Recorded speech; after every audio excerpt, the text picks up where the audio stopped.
And actually, we just I mean, there was just like one leitmotif. How can we be easier, more violent, and so on? And at the time, we thought that we were maybe some of the easiest band in the world. Obviously, we weren't, but we just didn't have the background to know that we weren't. And about the black metal stuff and so on, my guitar player, Guillaume, did listen to a few, but I wouldn't say that it really changed the game for us. Headbangers. Welcome back to the Headbangers podcast, where your host Nathan and Brad here today. We're joined by Johan from Celeste.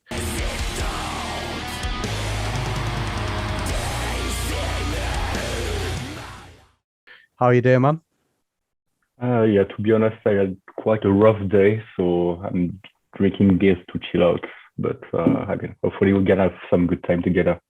Oh yeah, now I can relate. To be honest, it's been a very stressful day, so nothing like a good beer to finish off the day. So completely relate to that. So what's like the whole last year been for you? You know, being in the band, like, has it been tough? Has there been some goodness that's come out of it? Just talk me through it. Being a band was quite tough, but thankfully we were really busy working on new album and the promotion coming out. Yeah. I mean, actually, we spent the 2 last years on that, and it was almost a full-time job. So for my side, I'm even luckier because I run 2 restaurants in my hometown, so I had to shut them down due to the COVID situation. But the good side is that I had pretty much a lot of free time to work on the stuff for the band. So I'm lucky on the side and lucky on the other side. So when you're not cooking up good black metal songs, you're cooking up some meals as well? Yeah, actually, I'm more like in the management side than the cooker. But it must be hard. Like, is it hard to like manage 2 restaurants at the same time, or is it fairly easy once you get used to it? That's a lot of organization. Sometimes it's really rough, especially where you're on tour, that some shit happen, and you have to manage that by distance. But all in all, I can't complain. I mean, it's going fine. Yeah, absolutely.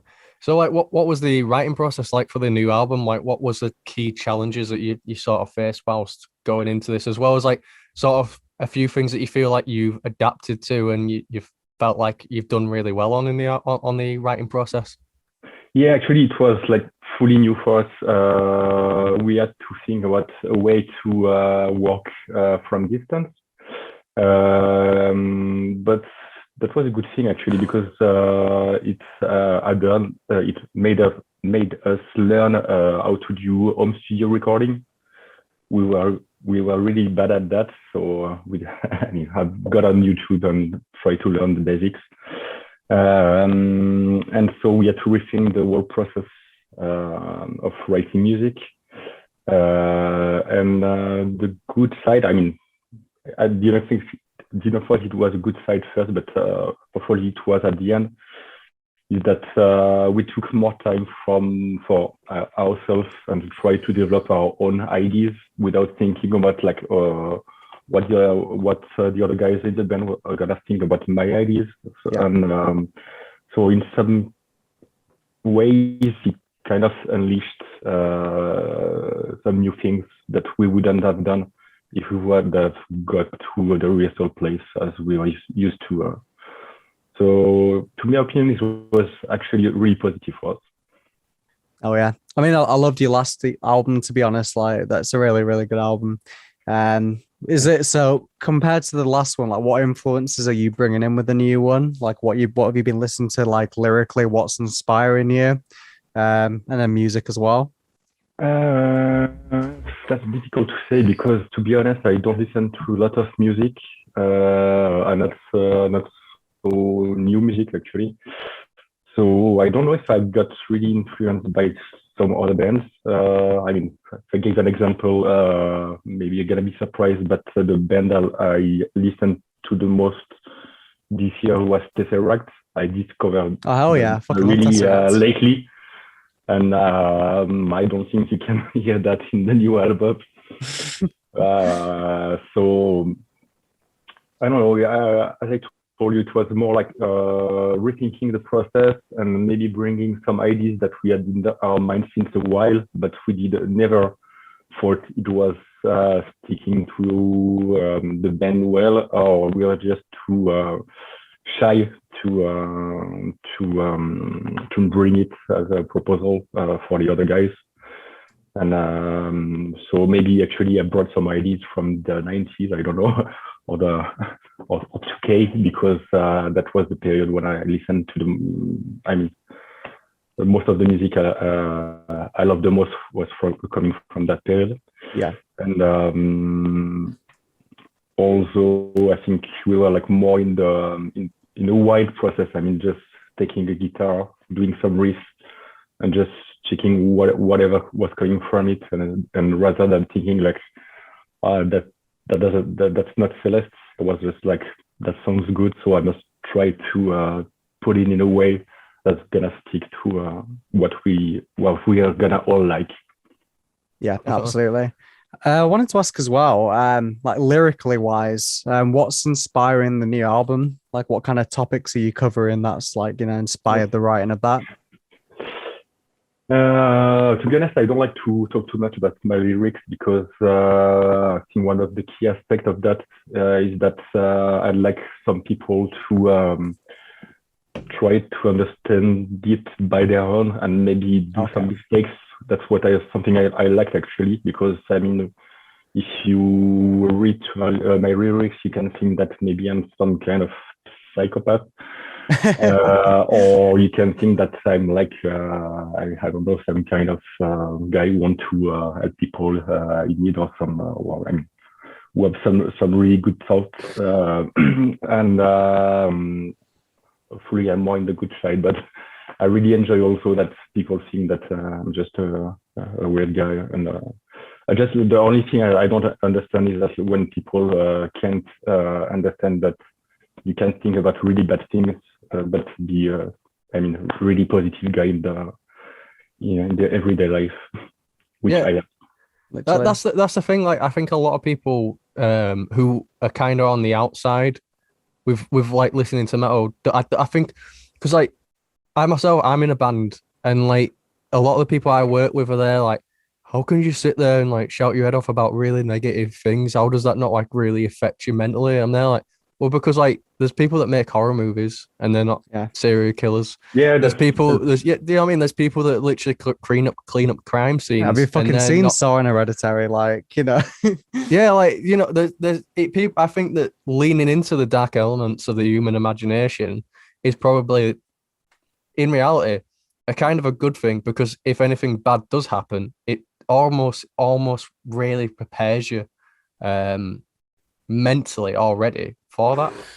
Yeah, I think it's a good example actually, because I'm thinking a lot about that, because I feel like, I mean, we have some examples in France of, especially the hip hop music, when people couldn't understand that a guy can tell really, really, really bad things and not think an ounce of it. And I'm always surprised that, I mean, people can see a movie, see some murders, some rapes, and so on. And I mean, it's a movie, it's fine. Yeah. And if you do speak about such topics in your lyrics, there's gonna always be some dumb people who think that like you are like the main character of your lyrics, which I not.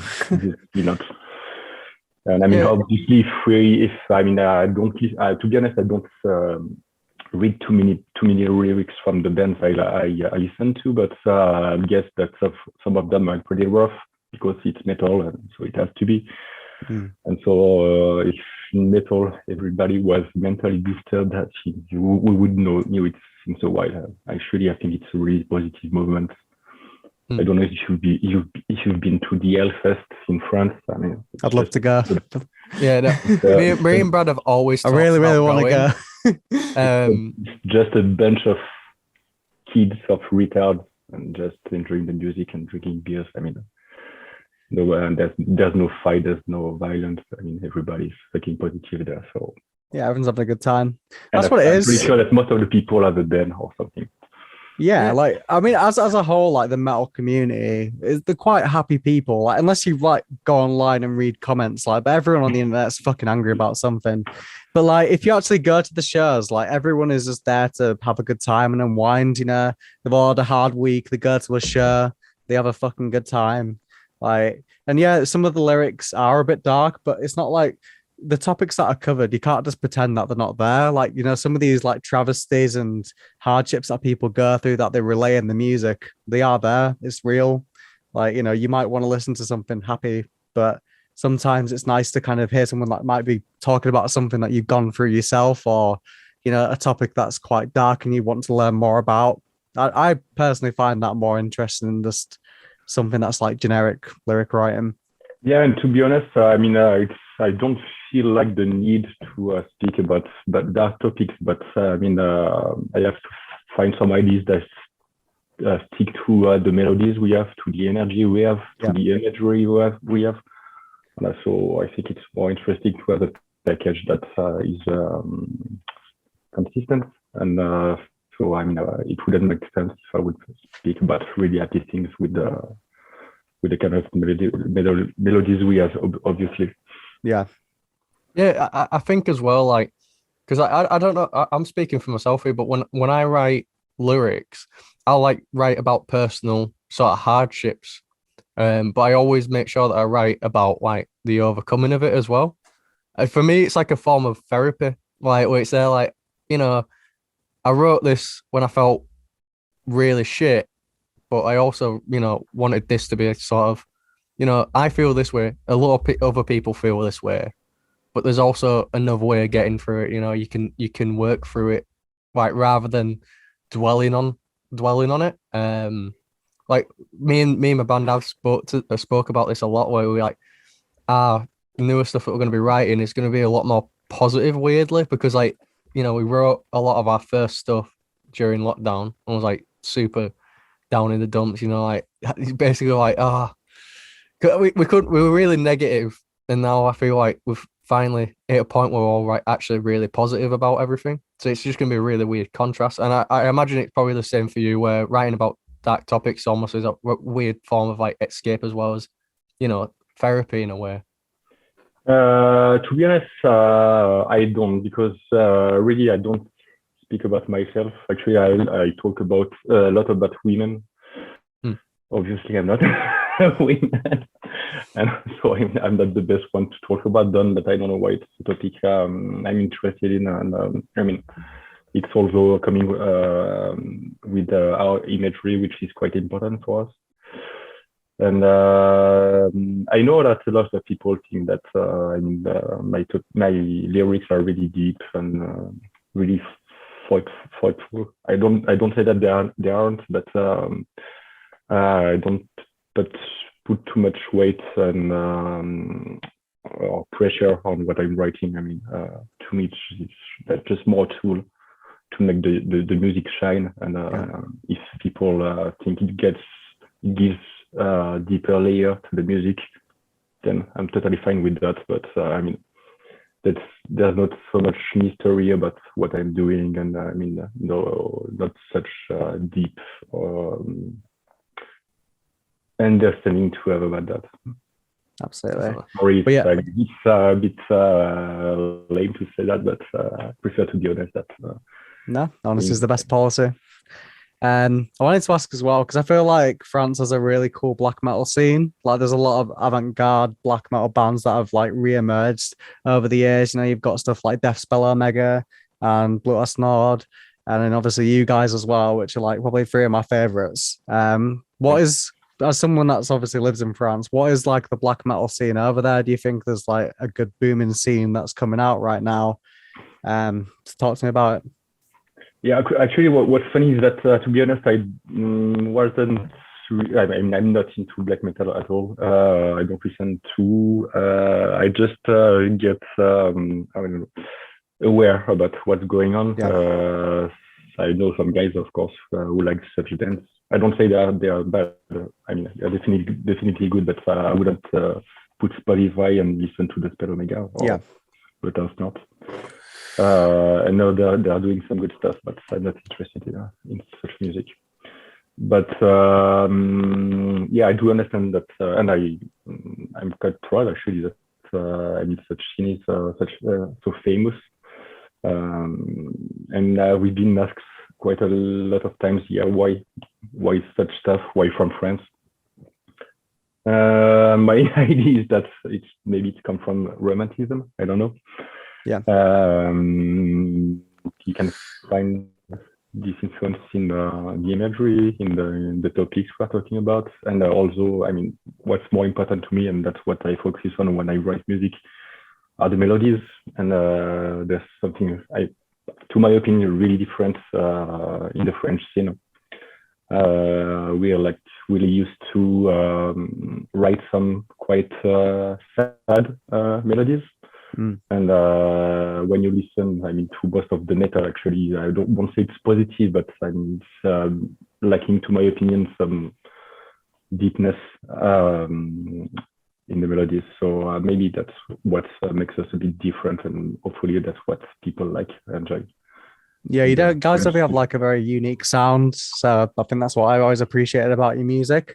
It's quite interesting though, because you say that you don't really listen to too much black metal, but it's weird how like there's so many bands that will come out and they'll sound a certain way, and people will say, "Oh, you guys are black metal, aren't you?" But then the band themselves, like, yeah, we never really intended to be in this fucking genre, but then people just sort of put us in there.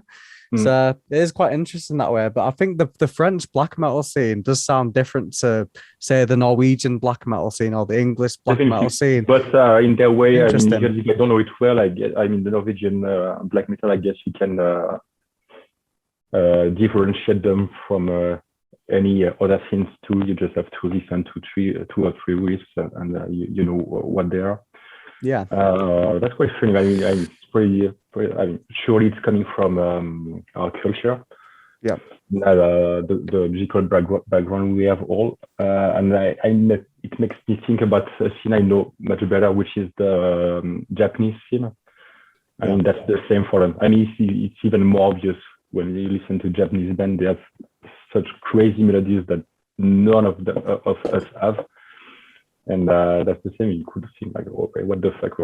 They are like so more inventive and crazier than we are. Why that? And I guess it's coming from a really deep background, a cultural background. I guess that even their pop music is crazy in some way, you know. So you have all these influences all there, and then you bring some stuff that is quite original again. Yeah, I find it crazy because like I feel like each country sort of interprets like music in a different way. Like you can tell the difference between like I feel like a lot of British music, the way we sort of construct melodies is all like songs. It's very like sort of pessimistic in a weird way, because like I feel like as a culture, like Britain is a very pessimistic sort of culture. It's like, you know, and like Americans, it's always over the top and very eccentric and like, you know, like in your face. And I feel like it's just such, like, I think it all comes down to like cultural differences between the countries. Like, whereas like America, you know, like you kind of told, yeah, you could be president if you want one day. Whereas like in Britain, it's like, no, you're not going to be fucking prime minister, mate. All right, let's face it. Yeah, it's just like shit like that where you can see like how different countries interpret it, the sort like the music and write about it. And I think it's all just down to like. So maybe I've got the key. In France, everybody is depressed. So maybe that's why we do such music. Yeah, we're not far off, to be fair. Pretty much the same here. You have the weather. Yeah, to be depressed. Oh, yeah, that's the thing. Like, I mean, like I was saying, like I literally wake up like when it gets to, like as soon as it hits September, like you wake up in the dark and you go to work and then you come home in the dark and then you go to bed and you're like, I was like, fucking no wonder why we're such a miserable like set of people. Like you literally just walk around going, constant fucking darkness. hate how cold it is. I don't hate how dark it is. Like. go to Spain or somewhere else. Oh yeah, I'd absolutely love to live Me in like too. Spain or somewhere always nice and sunny, because I find when it's sunny in Britain, like it's like an event. Like the minute there's a bit of sun, or there's like a temperature hits above like a single degree, like where it's like, hey, it's 10 degrees outside, guys. I feel like everyone's like flocks to it and they enjoy it. Like I see some people sunbathing in like 10-degree weather. Like always like, hey, it's double digits. I'm getting me tan. Yeah, there with a beer out, barbecues on. You know. It's like You're a full brave. family event. You call your nana, and you're there like, Nan, the sun's out. You're coming over. No, it's definitely interesting. Just how music can shape and warp. Like even a genre that might have come out of a certain country, you know, everyone will do it in a different way. So it's interesting how you never really intended to be in that genre. But even so, like Celeste is a very unique band, very avant-garde and experimental. So it is quite hard to place you in a certain genre because I can see a lot of different influences in there, which kind of leads into what I was going to ask next. Like what got you into the heavier side of music? Like what was it, the first band that you ever listened to, and what made you want to listen to the music? I started with Rage Against the Machine. Actually, yeah. when I was young, all my family thought that I didn't like music at all. And they thought that I didn't like food too. And I have a restaurant and I play music. So that's funny. So the first band I listened to and that I liked was Rage Against the Machine. And since there wasn't internet at the time, I mean, I've listened to them for like 10 years, only then. All their albums, the bootlegs, and so on. Yeah. And then I got to the new metal, thanks to bands such as Deftones, Korn, and so on. Oh, yeah. I was really into it. And actually, even at the same time, I was into the new metal thing and also into the really raw punk hardcore stuff. Because we had a really nice scene in Lyon. There was like 2 or 3 shows or even more every week, and I was going there. I mean, all of them. There was a flyer. I was going there, even if I would like the music or not. And we couldn't check that because there was no internet. So we were just there was a style, and we were going anyway.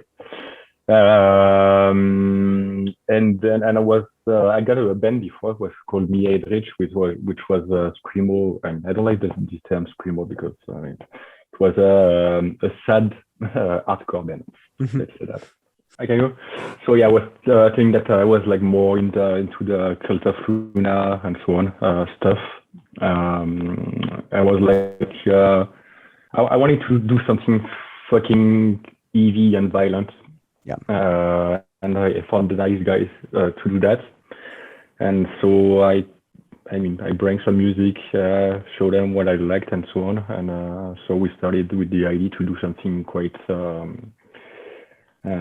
hectic, quite violent again. And so it made us also listen to some new stuff, maybe a bit more in the metal side. But to be honest, again, we weren't so much influenced. Maybe a bit by a band from Switzerland called Shora. I don't know if you know about that. I mean, I think I've listened to a bit of them. And maybe that was our main influence at the time, but quite shortly we got into some wider ideas. And actually, we just there was just like one leitmotif. How can we be easier, more violent, and so on? And at the time, we thought that we were maybe some of the easiest band in the world. Obviously, we weren't, but we just didn't have the background to know that we weren't. And about the black metal stuff and so on, my guitar player, Guillaume, did listen to a few, but I wouldn't say that it really changed the game for us. What changed the game was just to get more and more violent. And every album we did that until Mortenay in 2000. I'm not good for. I think it was 12, something like that. Mm-hmm.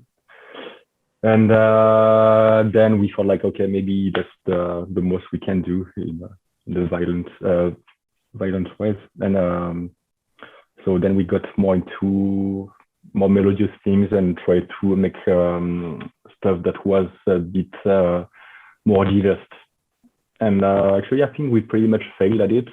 I don't know. I think you've got a pretty like sinister sound, to be honest. But for this album, Assassin, I think that now we are reaching what we tried to do in the last. It goes quite fast. The last 10 years. I'm ready for it, man. I'm ready to listen to it. I can't wait. I don't know. Did you listen to the album or just the last song? No, so I've listened to the last album that you released, and that was fucking sick. Like, I really enjoyed that a lot. I mean, the real last one, Assassin. I mean, what the one which is not released, or Infidel, the previous one. I think it's the last one I listened to was the one from 2017. Okay, right. Okay. Cool. Yeah, okay. I don't know if that was the last album that you did. Which was already a bit more diverse with more metallic side, and it's very experimental. I liked that one a lot. And the next one is much more experimental, actually. Good. I'm excited to hear it. I'm just going to take a quick toilet break, guys, for 2 seconds. No worries.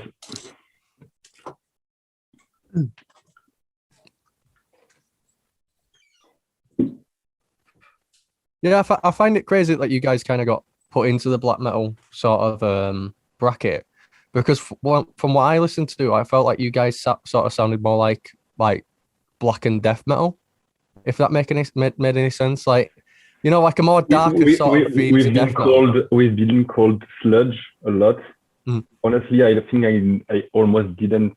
I'm none of the guy in the band even listened to a sludge band in their life, you know.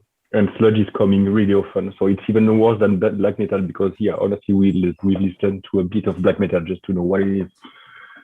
And even more since now the French scene is famous and interesting. But I mean, all the old black metal stuff, to be honest, I've never listened to that.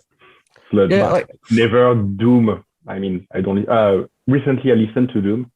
I've discovered that, but we've been called Doom since a while. Like, I don't know what this genre was. And I mean, it's all going like this. But I mean, it's understandable. We didn't have real influences, so what we brought was something just from our guts. And it seems like people have to find genres. I mean, I don't get mad about that. I mean, it's normal, and actually, it's quite rewardful to think that people struggle to find a genre for us, and then to picture us, they have to say they are a black metal, sludge, hardcore, screamo, and blah blah blah blah blah. I think that's like the best way to sort of come out as a band, because like it shows that like you've got a good sort of writing structure and you've got a good sort of basis to jump off of. Because it's like, if one person's saying, oh no, they're this, no, they're this, it's a good thing when you've got people arguing about the genre, because it shows that you've got a unique sound that you can't just be put straight into one single box and go, that's them. Yeah, actually, my best, I mean, what I like the most is to think that people could I mean, people who know us, of course, but they just can listen maybe to a few seconds and say, okay, it's Celeste. And I mean, we're not a big band. Don't get me wrong, but to my opinion, the best band are among the. I mean, that side, the one you say. I mean, just 2 seconds, you know what band is it? Even without listening to the vocals. Yeah, exactly. Like it's like, you know, obviously you pulled up that Rage Against the Machine got you into metal. It's like when you listen to a Rage Against the Machine song, like you could cut out the vocals and just listen to guitar and drums and be like, oh, that's Rage Against the Machines. Yeah, or like, alternatively, just listen to the vocals and be like, that's Rage Against the Machine. Like, it's one of those things. It's like, I feel like everyone should strive to be a band like that, where it's like you could just literally be walking past someone playing it or hear a little snippet through someone's headphones and go, that was them. Like, rather than just being like, let's just go for what, you know, everyone else kind of goes for. We'll just go for this genre because, you know, we like it and we like this band and we'll just be this band. It takes real guts to come out and go, right, we just want to be us. We want to be our own thing. And that's even more difficult in the metal scene, because with the production, the distorted guitars and so on, everything could sound the same. So I mean, something different with such production, it's quite a tough task. Definitely. I Well, think like the sweet spot with like being any kind of band really is that, people would argue to place you in a certain genre, but as soon as you get played, like that's you. So like I think it's finding that balance in between those two things. And once you've got that, then I think you've done it. You've done something great. Because that's where every band, I believe, wants to strive for. Yeah, we just need to get famous. That's the only thing we need. So much cha. It's one of those things as well, like because I do vocals, and like the one thing that you can't escape, I feel like, was when you do vocals is someone constantly comparing you to another vocalist as like a bassist. So I'll go, oh, you sound like so and so, you sound like that person, you sound like, am I like, I don't really want to sound like that person. I want to have a unique vocal, like style. Like, well, it's annoying when people say you sound like that, and it's like, I won't go in for that though. I've got a chance. I sing in French, so I mean, it's quite recognizable when you hear us. I mean, people don't think like, okay, it's French, but it's something else. So it's also a way to differentiate us than other bands. Yeah, definitely. Because I feel like when you add the distortion to your voice, like it's so hard for people not to just put you into a bracket of like, he does really good lows. Who's another vocalist that does really good lows? That guy. You sound like that guy. It's like, but there's so much more going on to that. I tried pulling off. I was like, I always point out to me, it's like, did you not notice this bit? And like, no. I'm like, fuck. So it's just one of those things. It's like, it's good that, like you guys also go for just trying to sound like you guys, because I think it is something that gets overlooked. One thing I also wanted to ask is, you mentioned a lot about how the imagery is important to the band. And I noticed that from like sort of looking at your album covers, your EP covers, that it felt like it was something that was very well planned out. Can you sort of take us through the process, what you normally do when you do plan out the imagery for the band? You speak fast. I'm not sure. Oh, sorry about that. The one thing that I think I understood mainly your question. So the process of producing the artworks, right? Yeah, correct. Okay. So I do care of that. I would consider myself as an art director because I don't do the photographies by myself. I do work with photographers. But actually, that's a tough process, which takes a while. Because for each record, I try to do the best I can. And maybe it's a bit pretentious, but each time I do a work for an album, I feel like it's really good, really nice, and that's the best I can do. So it's always this, and so I always questioning myself what I can do more for the next one. So it's quite stressful, and I have to think a lot. When I say a lot, it could take like a year or two, just to think about the project, the main ideas, and so on. So I write a lot at home, all my ideas. I've got a memo in my phone, and every time I get drunk or or hangover, I have some ideas pop. So I put them in my phone, and I try to picture them in my mind also. And when an idea lasts for a while, I think that's the right one. And also I try to also make the lyrics fit to this image. So that's a process that goes along. And so then the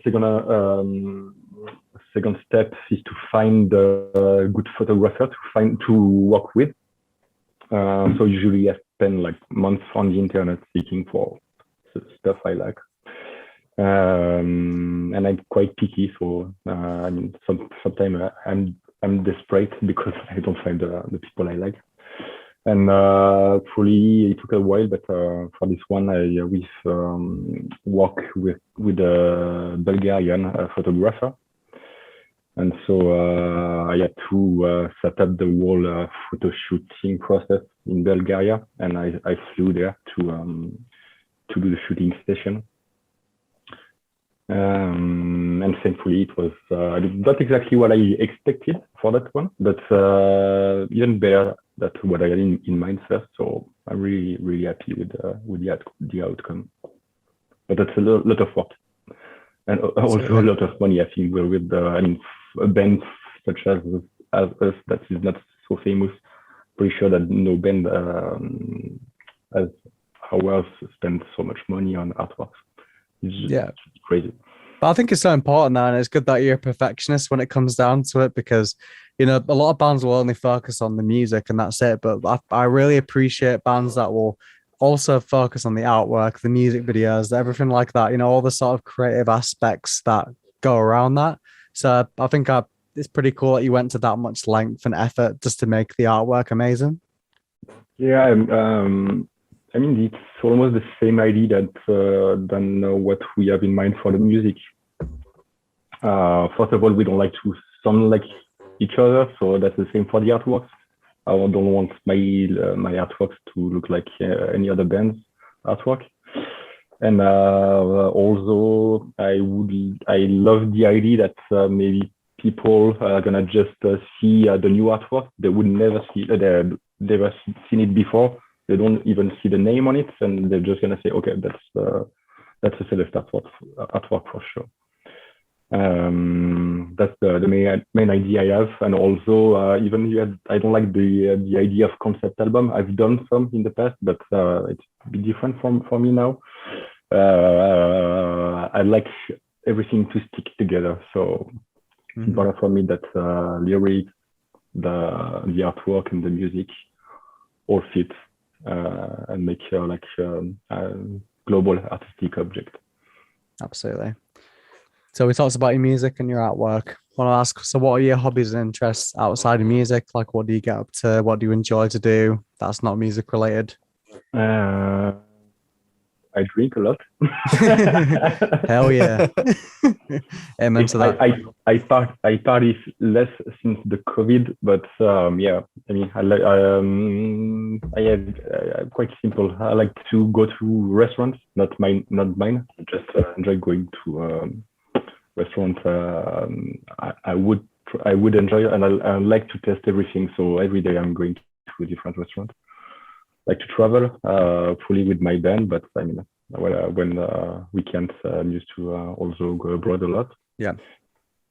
And get a passion which is pinball. Nice. every time I have some spare time, or when I go abroad, one of the first thing I'm checking on Google is where there's a pinball table. That's pretty cool, to be fair. I haven't heard that as a hobby and interest, but I love it.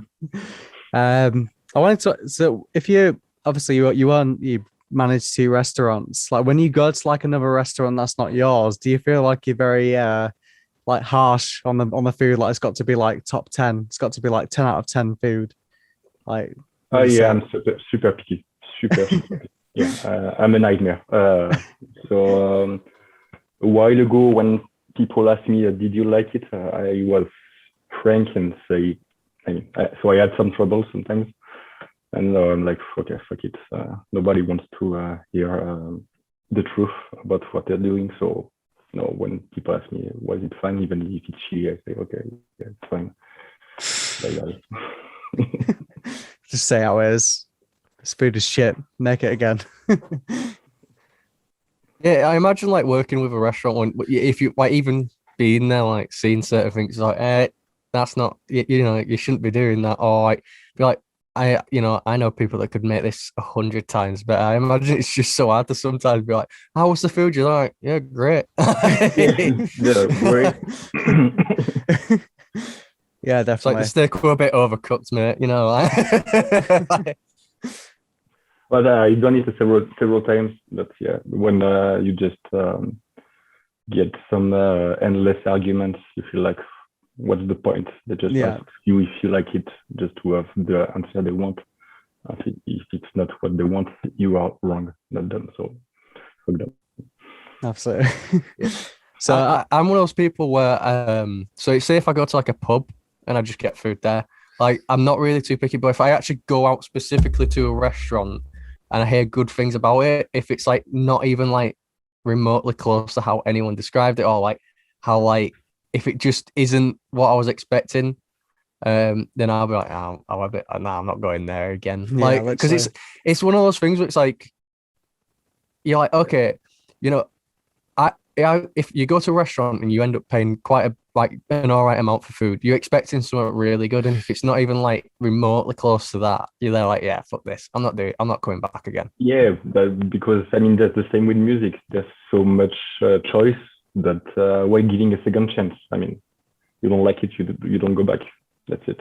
Yeah, literally. Definitely. I think it's one of those things you want to pay exactly what you get for. So if you pay a certain amount of money, you expect the food to match that. Like, you know, if you buy a McDonald's or something, you get exactly what you pay for, to be honest. But if you go to a fancy restaurant that's meant to be like top notch, and then you pay like, I don't know, £30 a meal and it's just shit. It's like, well, what the fuck? Like, this is not what I expected. But if you've been to like some place for tourists, then you deserved it.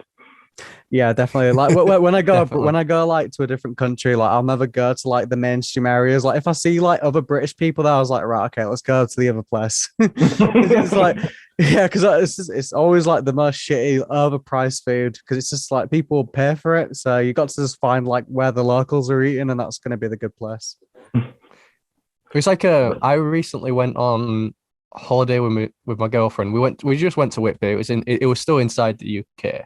And one thing I pointed out to my girlfriend was that like every place like sort of similar in terms of price of food, but like so deviating in quality that it was like really like it's just crazy. Like, so I went to this one place and I got like just a standard burger because I always try to play it safe. Like, I'm like, it's pretty hard to fuck up a burger if they can make a good burger. You know, they can make other things just as good. Like, I'll try this next one after that. But we went to this place, got this lamb and mint burger, and it was so nice. Like the lamb had such a nice texture to it. It was so like it literally had such a nice flavor, and it was an all right price. And we went to a pub the next day, literally like sort of similar setting.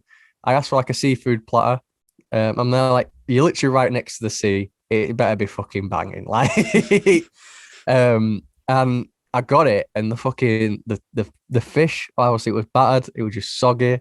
Like the only thing that was nice about it was the prawns. And I was there like, if like, if you're like an area where you're near the coast and you've got shit seafood, you really need to reassess everything that you're doing because like you've got literal fresh fish right there that you can use. Yeah, you're right. Maybe it was even frozen. I don't know. Definitely. So as a connoisseur of cooking food and also cooking great black metal or avant-garde or great metal songs, if you were to pick your music as a cocktail, what cocktail would it be and why? Holy shit, I don't drink so many cocktails, but that's a tough question. Actually, I don't drink hard liquor, so but I mean the only thing I do a bit is gin. By the way, I think it's from England, right? No, gin. Yeah, gin's good. Yeah. I like it because there's some kind of spiciness, and it's I mean the taste is really broad, so it would stick to our music. That's true. And so it would be London Mule. I'm not saying that because you're from England, okay? It would be London Mule, so gin and ginger beer. Simple, but tasteful and with a lot of flavors. To be fair, I've never actually had gin with ginger beer. I've always had like ginger beer with rum, so I might actually try that with gin. Oh, in France we do a lot. I mean, recently the Moscow Mule, so it's vodka and ginger beer. And a friend of mine made me discover the London one. So London one is gin and ginger beer and a bit of lime. And it's top notch. You should try it. That's my homework. I'm gonna try that out. I need to do that. enjoy that. But yeah, we're sort of getting to the end point of the interview now. One way that we always like to leave it is, what advice would you give to your younger self, and what advice would you give to a new band just starting out?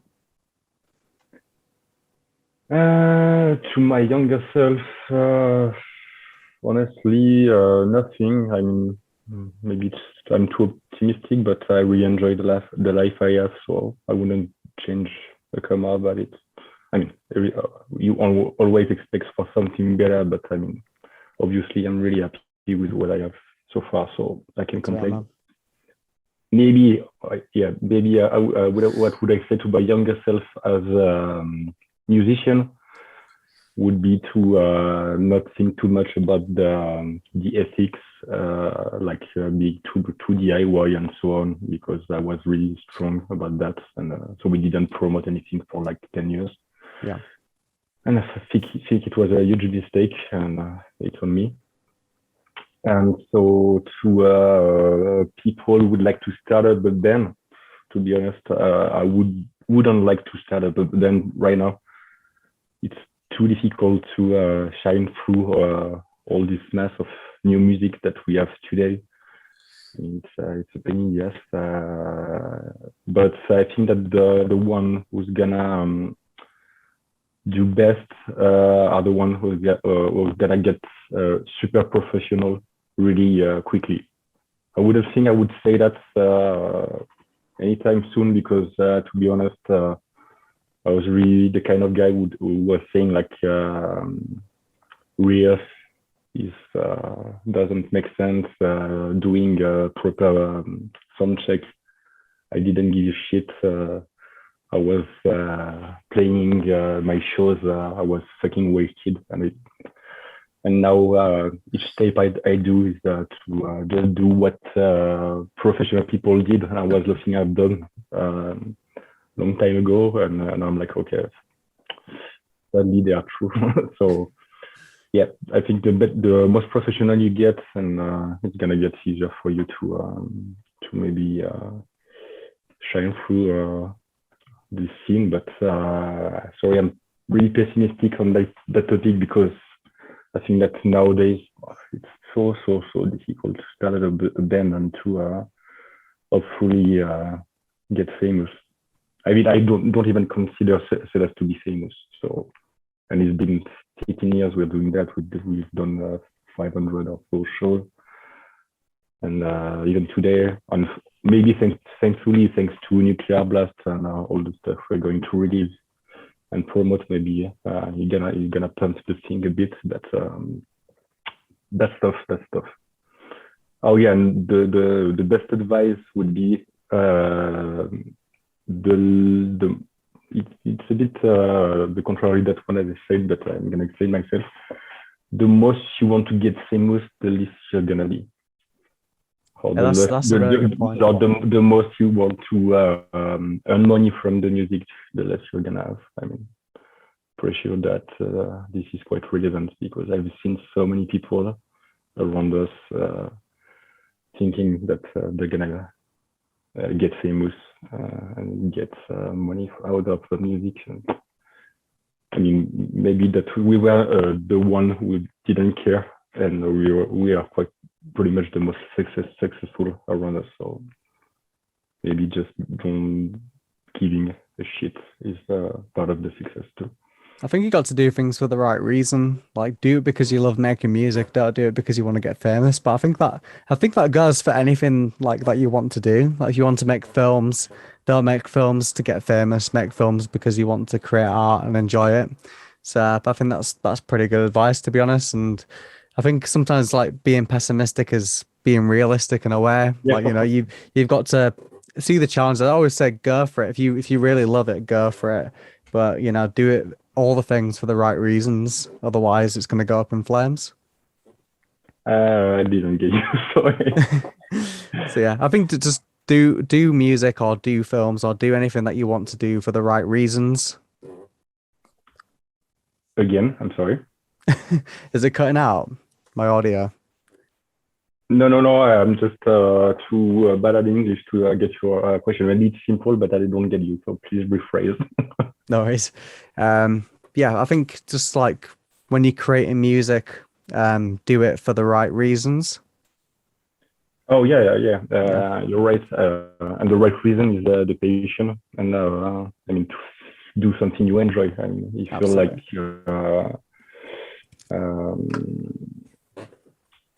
you think, yeah, right, for the wrong reason, which would be, I mean, getting famous.